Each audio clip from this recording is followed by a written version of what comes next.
Palhetas. Distribuição Sinapse. Fragonard, o amor em meio às pregas.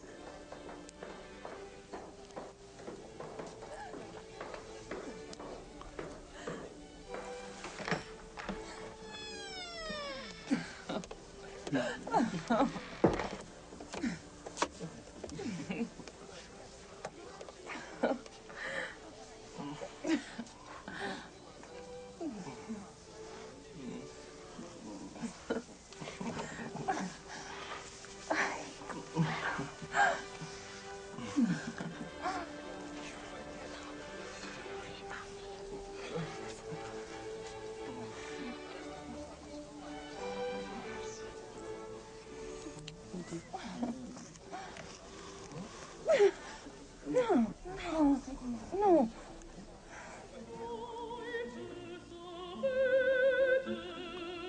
Uma pequena mesa, uma maçã, um vaso caído, almofadas verde escuro,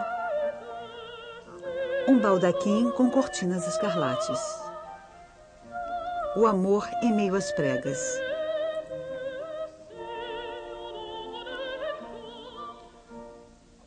Uma cama, Jean-Honoré Fragonard. Uma rosa, uma cadeira caída, um buquê de flores.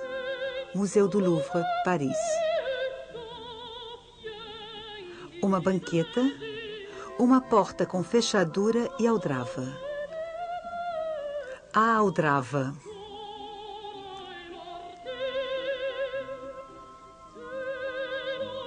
Um homem, uma mulher.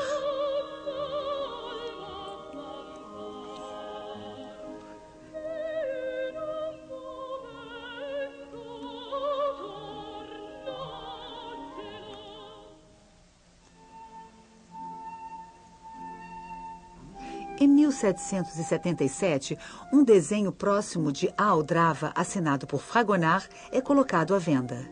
Trata-se de um esboço realçado com lápis castanho. O quadro foi, por conseguinte, pintado nessa época. Os quadros mais famosos eram difundidos sob forma de estampas. Em 1784, um gravador, Maurice Blot, fornece uma primeira gravura de A Aldrava. A tela, na época, pertencia à coleção de um rico amador, o Marquês de Very. O Marquês morre em 1785. A aldrava é vendida junto com outros quadros do Marquês. Ele representa o interior de um apartamento onde se encontram um jovem e uma jovem. O jovem fecha a porta. A jovem se esforça para impedi-lo. A cena acontece ao lado de uma cama cuja desordem permite imaginar o resto. A aldrava é comprada pelo Marchand Lebrun, o maior avaliador de quadros da sua época. O quadro passa para a coleção do fazendeiro Grimaud de Reynière, que o coloca à venda durante a Revolução. Ele é comprado mais uma vez por Lebrun. O quadro desaparece. Mas as gravuras, muito procuradas, fazem dele uma das imagens mais populares de Fragonard. O quadro reaparece em 1922. Em 1933 é vendido com a menção atribuído a Fragonard.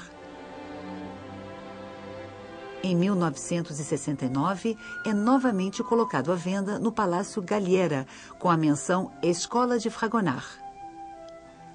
É comprado por 55 mil francos pelo diretor de uma galeria parisiense. Restaurado, é mais uma vez colocado à venda, em 1974. Uma subvenção especial do Ministério Francês da Economia e das Finanças permite que o Museu do Louvre compre a aldrava por pouco mais de 5 milhões de francos. Iniciam-se várias polêmicas. Alguns insinuam que a tela adquirida pelo Louvre é uma das cópias em circulação e não o original, desaparecido durante o período revolucionário. Outros vão mais além, afirmando que entre a venda de 1969 e a aquisição pelo Louvre foram feitas modificações na tela. Cortinas e roupas de cama foram transformadas. A maçã dobrou de volume.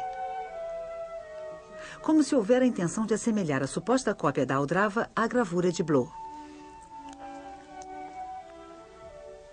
O exame da tela em laboratório permitiu autenticá-la e explicar essas contradições.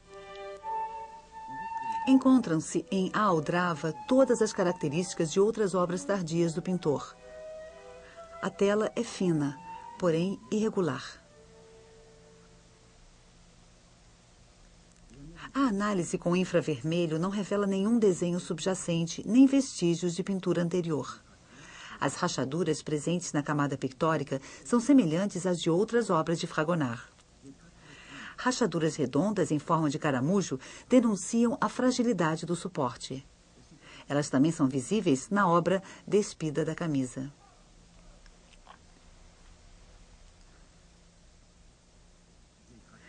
Rachaduras prematuras afetam o drapeado amarelo do vestido. Secando mais devagar, a camada inferior provocou a formação de largas fendas na camada amarela.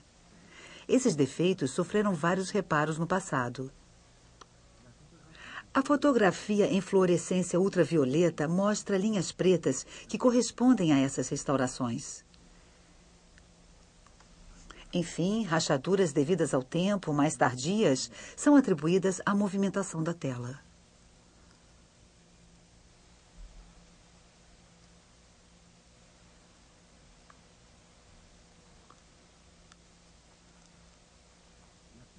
A maçã apresenta as mesmas rachaduras profundas que o resto da tela.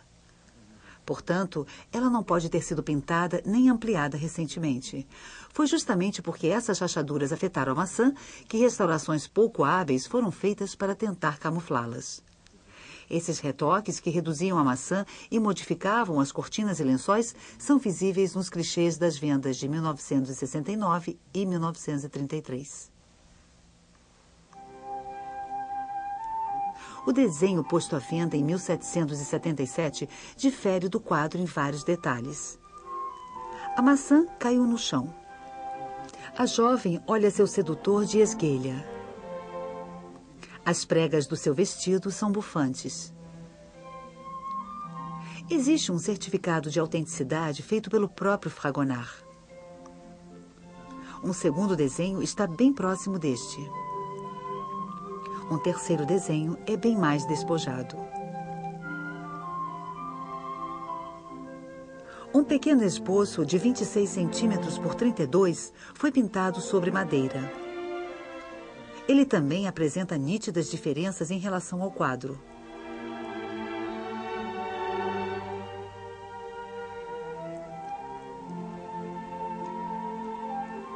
O jovem é loiro. A jovem está de olhos abertos e não existe maçã. Passando do esboço para o quadro final, Fragonard ampliou bastante a composição, 73 centímetros por 93. Ele também simplificou a cena, eliminando tudo o que pudesse distrair o olhar. O mesmo raio de luz ilumina a porta, o casal, a beira da cama e a maçã. Essa luz marca a diagonal do quadro. As cortinas, a cama, a toalha e as vestes são percorridas por conjuntos de pregas moduladas. O pintor gosta de torções ascendentes.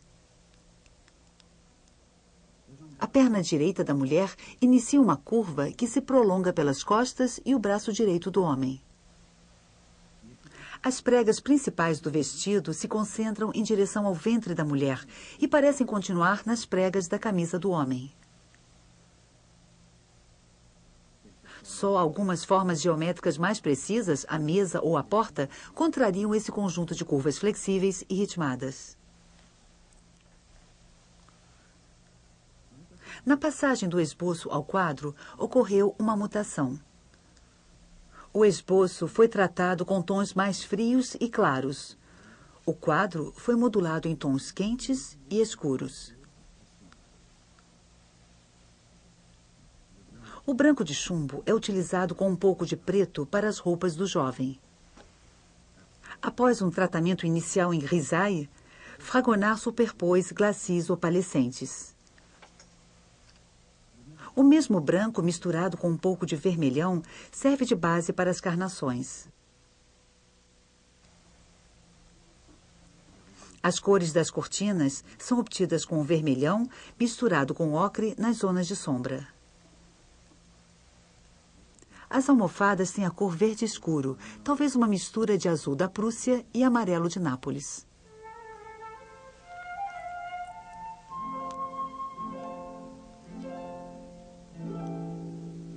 O amarelo é a cor de Fragonard. Ele parece explorar todas as suas gamas em seus quadros.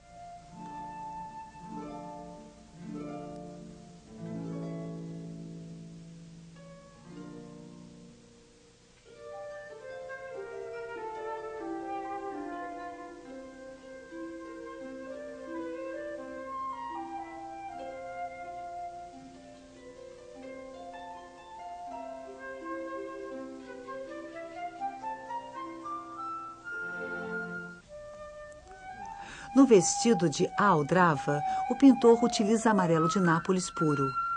Essa mesma cor está presente na mistura do resto do quadro, fornecendo uma cor dourada.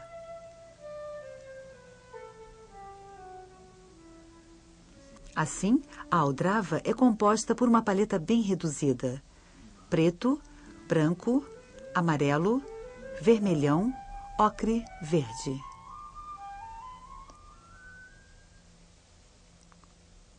Durante a sua carreira, Fragonard desenvolveu estilos muito diferentes. Durante suas viagens à Itália, ele sofreu a influência da pintura veneziana. Uma provável estada na Holanda iniciou-o ao claro-obscuro de Rembrandt, assim como ao seu toque suave. As figuras de fantasia são espécies de esboços em que a pincelada muito aparente dá uma impressão de extrema velocidade.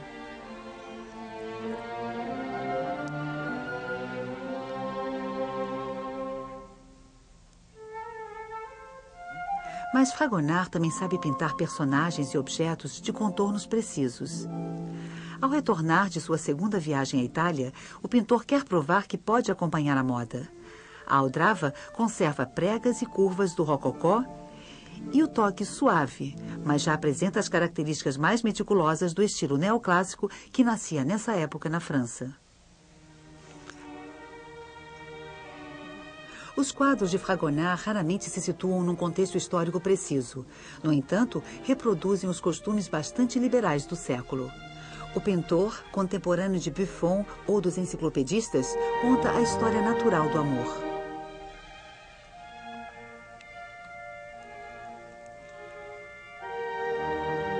A perseguição, a surpresa, o amante coroado, o amor-amizade. 4 painéis que Fragonard pinta entre 1771 e 1773 para Madame du Barry, a favorita de Luís XV. Este trabalho será recusado por Madame du Barry, que preferirá recorrer a outro pintor.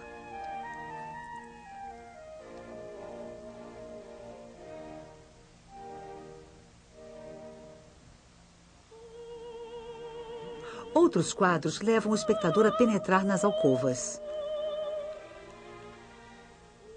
Le Feu aux Poudres. Uma jovem só, apenas com a sua camisola, está deitada na cama, pronta para ser incendiada pelo amor. Despida da camisola. O mesmo amor ajuda a jovem a tirar o último véu transparente que cobria sua nudez.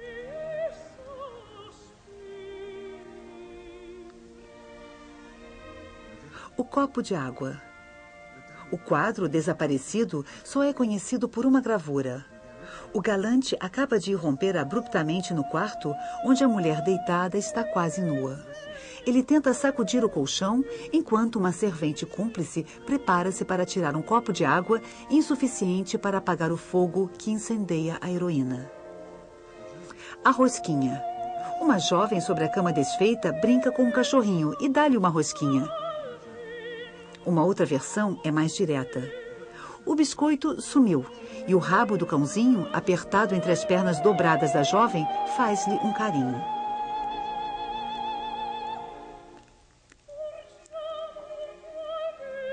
A modelo debutante. Uma alcoviteira vem oferecer uma garota bem jovem ao artista, que a analisa.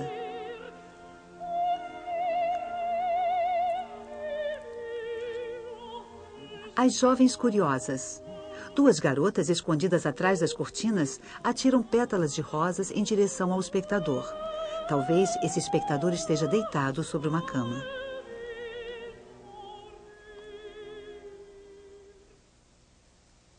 Como na questão dos costumes, os quadros de Fragonard ilustram a moda dos elegantes de sua época.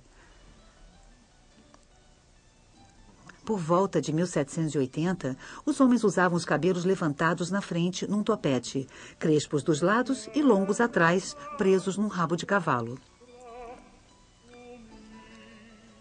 Usavam camisa, colete de mangas compridas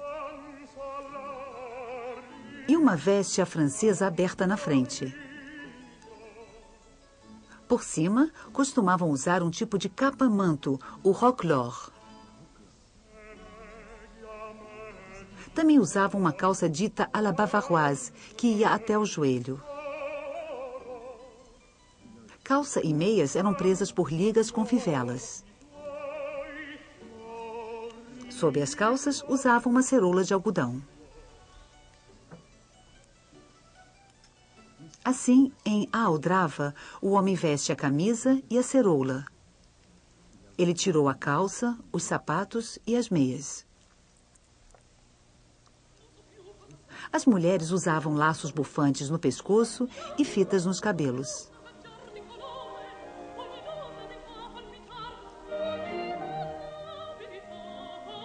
O vestido, aberto até a cintura, deixava perceber a saia, às vezes de cor diferente.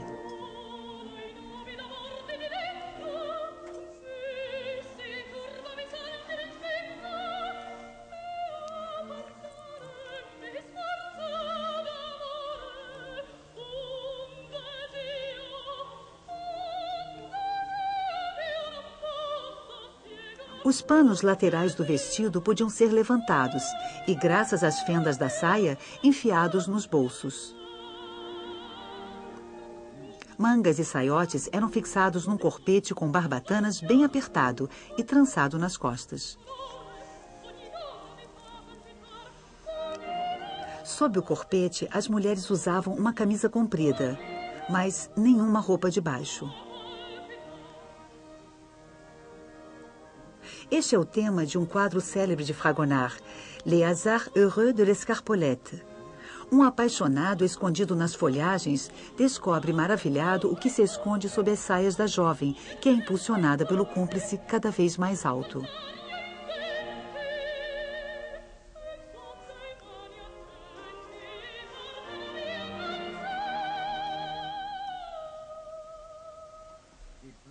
As meias eram presas acima do joelho por ligas. Em A Aldrava, a mulher perdeu as suas fitas. Ela está despenteada. As pregas do vestido saíram dos bolsos, mas ela ainda está vestida. Os indícios das vestimentas, assim como a posição dos objetos no cômodo, permitem reconstituir a história contada pela A Aldrava. O rapaz levou a moça para dentro de um quarto. Ele é moreno, muito musculoso e talvez não pertença à mesma classe que ela. Ele jogou rapidamente seu casaco sobre a cadeira. Soltou os cabelos da companheira e levou-a para a cama.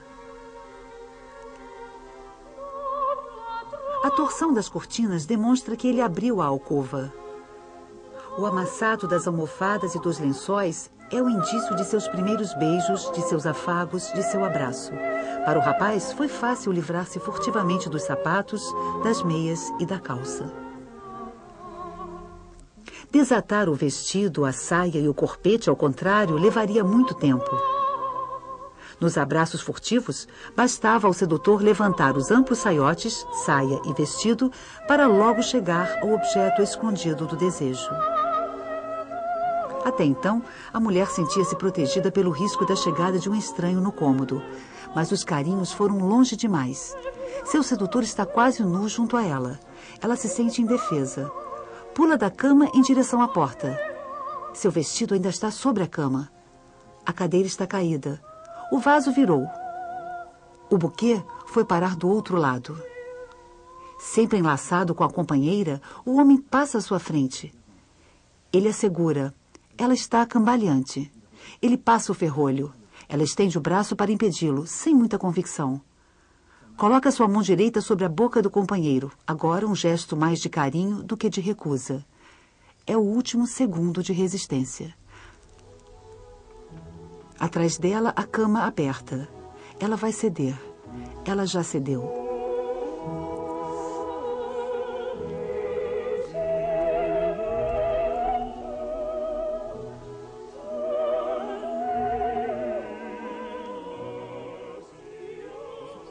O sucesso de sua gravura levou Blot a fazer um pendant, a promessa de casamento ou o contrato, talvez inspirado em outro quadro de Fragonard que desaparecera.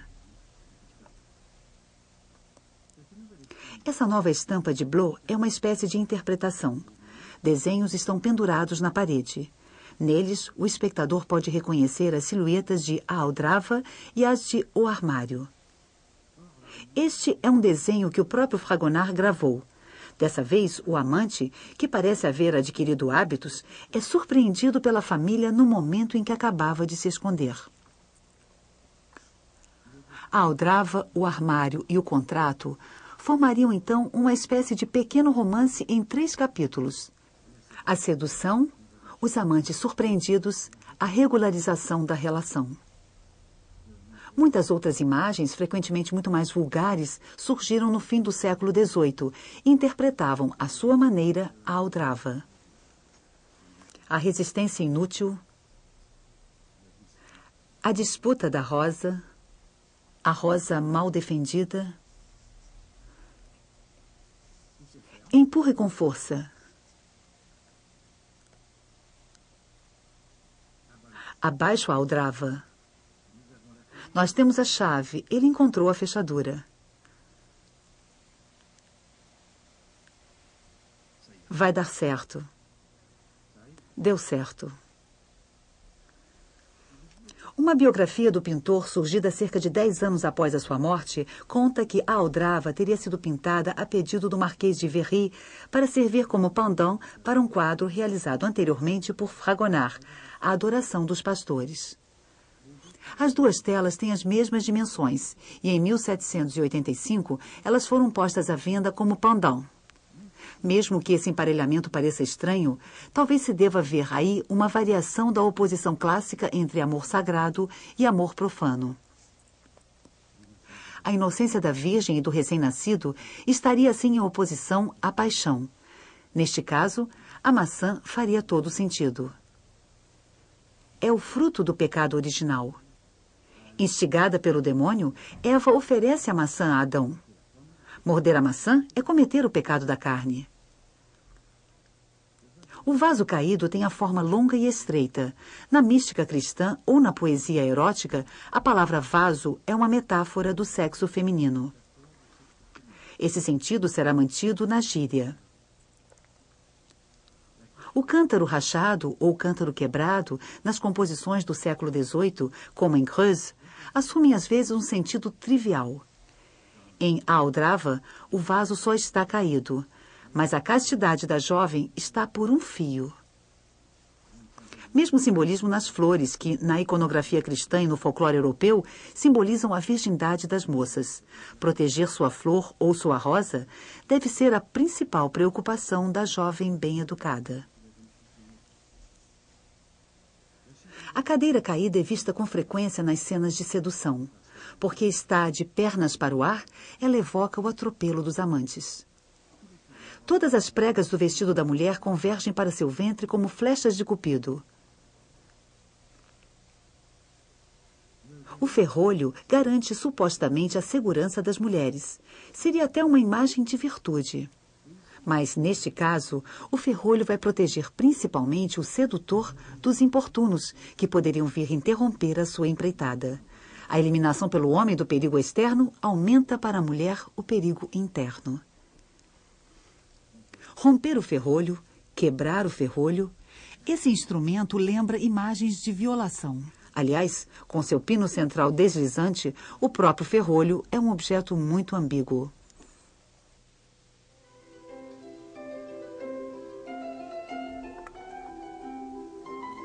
A cama ocupa mais da metade da superfície do quadro. Fragonard se fez o cantor da cama. Ele vai explorá-la em cerca de 30 telas e em inúmeros desenhos.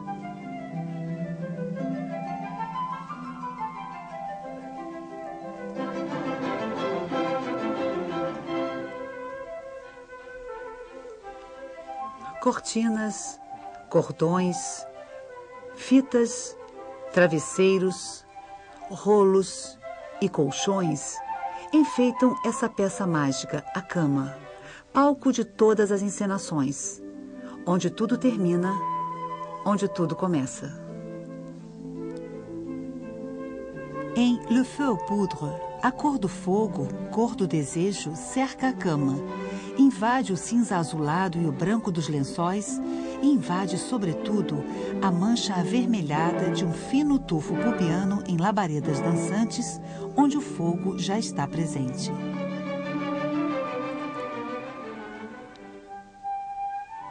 Em um instante desejado, o fogo tomou conta de tudo.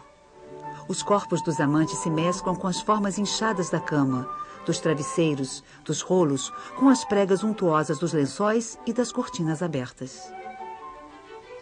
Com seu formato de concha, suas beiradas desenhadas como lábios, suas pregas que convergem para um laço, a cama representa com frequência um sexo aberto. Ou então, os lençóis esculpem em plena luz a própria imagem do que permanece bem oculto.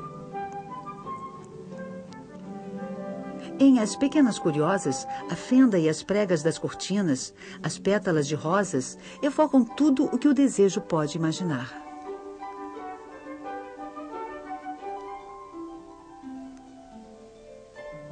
Io recebe Júpiter sob forma de uma nuvem que lembra muito um travesseiro. Em A Resistência Inútil, a desordem da liteira atesta o ardor do encontro e turva as formas. Ao primeiro olhar, é difícil definir de quem são as pernas. Edredons, rolos, lençóis, roupas adquirem formas equivocadas, transformam-se em traseiros, sexos, bocas. A aldrava mostra os dois amantes curvados um contra o outro, perna contra perna, dançando o último passo da parada sexual. No final das contas, eles talvez não desempenhem o papel principal, assim como a aldrava, que apesar de dar o título ao quadro, pode não ser mais que um mero acessório. Ao mesmo tempo feminina, com suas pregas de carne vermelha delineando profundezas de sombra, e masculina, com seu contorno apontado em plena luz, a cama talvez seja o principal personagem da cena.